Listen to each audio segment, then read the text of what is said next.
스타를 읽어드립니다. 안지용입니다. 오늘은 이명웅 씨의 자선 축구 대회를 읽어드리겠습니다.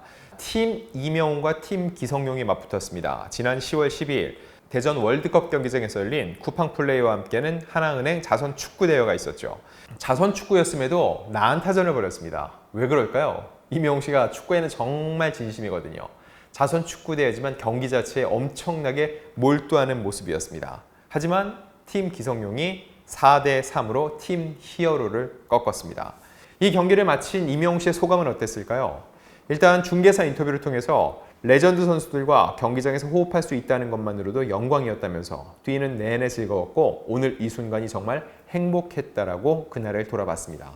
자, 이날 이명웅 씨 어시스트도 기록을 하고 정말 선수 못지않은 시야와 패스로 많은 역할을 했는데 선수들이 잘 움직였고 저는 그냥 패스를 줬을 뿐인데 좋은 장면이 나온 것 같다라고 겸손한 모습을 보이기도 했습니다. 또한 냉정하게 평가하면 답답하거나 실수도 많았다면서 각자 자리에서 최선을 다했고 대단하다고 박수를 보내고 싶다고 모두에게 고마움을 전했죠.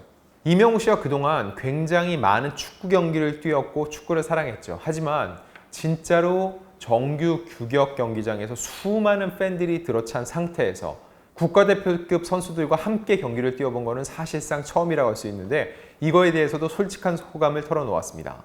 이렇게 많은 관중 앞에서 축구를 해보는 게 처음이다 보니 확실히 소통이 잘 되지 않는다는 걸 느꼈다. 잘 안 들리니까 크게 소리를 질렀는데 약간 윽박지르는 것처럼 되더라. 선수들의 마음을 이제 알았다면서 웃었습니다. 아울러 그러면서 가슴이 뛰고 열정적으로 임할 수 있었다. 동료들과 재밌는 경험을 한 것 같다고 덧붙였습니다. 사실 저희가 대부분은 TV를 통해 경기를 보잖아요. 축구도 보고 야구도 보고. 근데 보면 저희가 너무 답답하죠.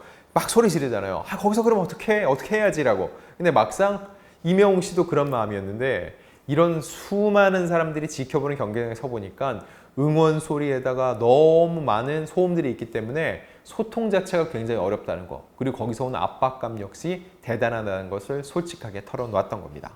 이명웅 씨는 근데 이날 정말 승패가 중요한 게 아니라 경기는 경기 자체에 굉장히 집중을 하지만 자선, 정말로 모두가 즐거울 수 있는 세상을 만든다. 그런 취지잖아요. 그래서 단순히 경기뿐만 아니라 공연까지 선보였습니다.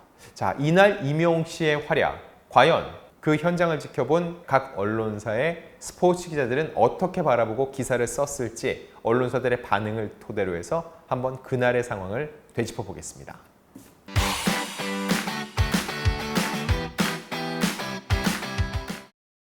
먼저 노컷 뉴스입니다. 제목은 하프타임 쇼까지 이명웅이 다 했다. 해설위원들도 극찬한 명품 패스. 그 내용을 보면 축구도 잘한다. 가수 이명웅이 하프타임 쇼까지 벌인 데 이어 후반전 환상 패스를 보여주며 찬사를 받았다. 이명웅은 하프타임에 관중 3만 5천여 명 앞에서 공연도 선보였다. 선글라스를 쓰고 당장한 그는 직접 작사 작곡에 참여한 호음을 부르며 열기를 더했다. 이명웅은 후반 19분 환상 패스를 보여주며 도움을 기록했다. 이를 지켜보던 한준희 해설위원은 하나의 작품이 나왔다. 이 정도 패스면 지단이라고 감탄을 했고 옆에서 해설을 하던 이근호도 현역 시절에 기성용이 하던 패스를 이명웅 선수가 보여줬다고 박수를 보냈다. 이렇게 보도를 했습니다. 하프타임 쇼에서 어떤 노래를 불렀는지 그리고 이명웅 씨의 후반전 이 골로 이어지는 패스가 얼마나 대단한 패스였는지에 대한 극찬을 아끼지 않았죠. 자, 다음은 뉴스원입니다. 제목, 이명웅, 대전에 뜬 기부 히어로, 역대급 행복 요정. 가수 이명웅이 기부 히어로로 변신했다. 이 경기의 수익금 전액은 사회 취약계층 지원을 위해 기부된다. 이명웅은 선글라스를 끼고 하프타임 쇼 무대에 올라 히트곡 히어로와 Do or Die, 홈 등을 열창하며 3만 5천 명의 관객을 뜨겁게 달궜다. 자, 이 기사 같은 경우는 이명웅 씨의 이 기부, 자선활동에 굉장히 큰 방점을 찍었습니다. 이 수익금 전액이 사회 취약계층 지원으로 쓰인다는 것, 단순히 승패가 결정되는 그것이 중요한 경기가 아니라 이명웅 씨 차원에서는 모두가 행복한, 모두가 잘 사는, 모두가 즐거울 수 있는 그런 자선의 장을 마련했다는 데 초점을 맞춘 거죠. 자, 다음은 세계일보입니다. 이명웅, 뛰고 노래하고 3만 5천 명, 영웅시대 열광. 3만 5천 명이 찾은 자선축구대회에서 7골이 터진 끝에 팀 기성용이 승리했다. 이명웅은 경기 후 중계방송사와 인터뷰에서 레전드 선수분들과 운동장에서 호흡할 수 있었던 것만으로 영광이었고 뛰는 내내 즐거웠다. 이 순간이 행복했다고 말했다. 팀 히어로와 팀 기성용의 맞대결과 유니폼 판매 수익금 전액은 사회 취약계층 지원을 위해 기부된다. 자, 이 기사 역시 임영웅 씨가 뛰고 노래하고 이날 정말 북치고 장구치고 다양한 역할을 했다는 걸 강조를 했고 영웅시대를 제목에 넣었습니다. 35,000명 영웅시대 열광. 자, 이날 경기 자체도 흥미로웠지만 결국 이 자리에 모인 사람들은 누구? 임영웅 씨를 보기 위해서 임영웅 씨의 팬덤들이 많이 움직였다는 거예요. 결과적으로 이분들이 현장에 와서 유니폼 판매에도 도움이 주고 이 수익금이 어디로 간다? 사회 취약계층들을 돕는 데 쓰인다는 겁니다. 실제로 이미 임영웅 씨는 영웅시대 이름으로 많은 기부를 하고 있고 반대로 영웅시대 역시 임영웅 씨의 이름으로 기부를 하고 있죠. 이번 자선대회 역시 결과적으로 볼 때는 임영웅 씨 그리고 그를 지지하는 영웅시대 팬들이 함께 만드는 자선의 장이었던 겁니다.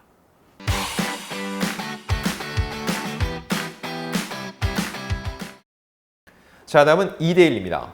선수 사이에서도 빛난 임영웅, 가을 소풍 즐거우셨길. 가수에서 축구 선수로 변신한 임영웅이 행복했다는 소감을 남겼다.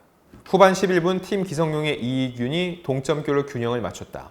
팀 히어로에 다시 우위를 안긴 건 주장 임영웅이었다. 후반 19분 역습 상황에서 예리한 침투 패스로 상대 수비진을 무너뜨렸다. 패스를 받은 전원석이 득점하며 다시 팀 히어로가 앞서갔다. 이날 대전 월드컵 경기장에는 35,034명의 관중이 찾았다. 축구 대표팀 경기 못지않은 열기였다. 임영웅은 제가 준비한 가을 소풍이 즐거우셨으면 좋겠다라면서 행사가 사고 없이 무사히 끝나서 다행이다라고 가을밤의 추억을 돌아봤다. 자, 이 2대1 같은 경우는 이날 행사를 가을 소풍에 빗댔습니다. 이는 결국 임영웅 씨가 얘기한 소감의 끝이었는데 제가 준비한 가을 소풍 즐거우셨으면 좋겠다. 사실 임영웅 씨가 끊임없이 팬들에게 많은 선물을 주고 있죠. 뭐가 있었죠? 상암 월드컵 경기장 무대가 있었고요. 그 이전에는 전국 투어가 있었고요. 그리고 겨울로 가면 야외 행사가 힘들잖아요. 그 전 마지막 가을 선물로 이 축구 경기를 준비를 했다는 건데 가장 중요한 건 이겁니다. 행사가 사고 없이 무사히 끝나서 다행이다. 사실 수만 명의 인파가 모이면은 거기서 안전사고가 발생할 확률이 굉장히 높아지죠. 근데 항상 그렇지만 임영웅 씨가 모이는 곳에는 안전요원들이 다른 공연장의 1.5배에서 2배까지 정말 많이 배치가 됩니다. 그래서 이날 역시 아무런 불상사 없이 잘 마무리가 됐는데 이런 부분에 대해서 임영웅 씨가 굉장히 감사하다는 인사를 전한 겁니다. 자, 이제 임영웅 씨의 다음 행보는 어디로 가죠? 바로 리사이틀입니다. 아직까지 이 리사이틀에 대한 티켓팅이 진행이 되지 않았는데 물론 저도 이번에도 참전을 합니다. 최근에 이런 암표에 대한 처벌을 굉장히 강화했기 때문에 실질적으로 이번에는 조금 더 수월한 티켓팅이 이루어질 수 있을지 미지수인데요. 저는 그렇게 되기를 기대해 보면서 자, 과연 이 리사이틀 관련돼서는 어떠한 일들이 진행이 될지 저희가 여러분들께 준비 후에 또 전달해 드리겠습니다.